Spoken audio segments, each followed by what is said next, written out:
So the sign outside calls it a center for living, and that word means everything to the residents who call it home. ALS may be taking so much from them, but they are taking back something even more precious, their independence. In the shadow of the Tobin Bridge, tucked away in Chelsea, is a hidden gem that is truly changing lives. Walk inside the Leonard Florence Center for Living, and you immediately see and feel this is a special place. Meet the minds and hearts behind the vision, architect and resident Steve Sailing and the CEO, Barry Berman. I call it my neshama, and what it means is it's just my inner soul. I feel I was put on this earth to help people. A place that is meaningful and revolutionary. Steve Sailing was diagnosed with ALS at the age of 38, an accomplished architect who happened to be at an ALS conference in Boston when he bumped into Barry, who happened to want state-of-the-art care at that nursing home. Despite the dire prognosis, I knew that technology would allow me to survive this cruel disease. I never wanted to live in a nursing home, kept alive but with no life. My dream was to survive ALS in a highly automated smart home, in a place that I would be proud to call home.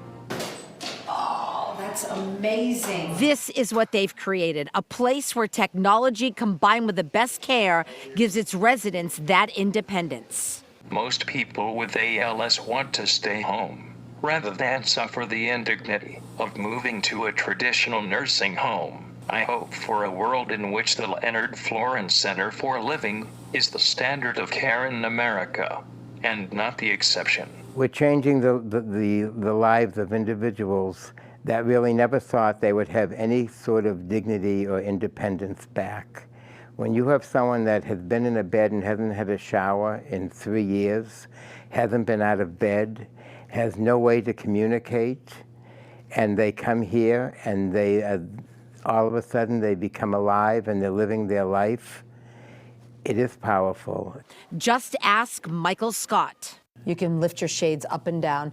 So with your finger, you can control most of your world here. Michael is a member of Mensa, was getting ready to pursue his PhD in chemistry when he was diagnosed with ALS. I have a single room, along with a private bathroom and shower, all of which allows for a more dignified experience. I also had the opportunity to personalize my room any way I would like. It gives my room a feeling of home, which is seldom available in a medical facility. As a result of the technological connectivity, I can get around without having to wait for a staff member to do everything for me.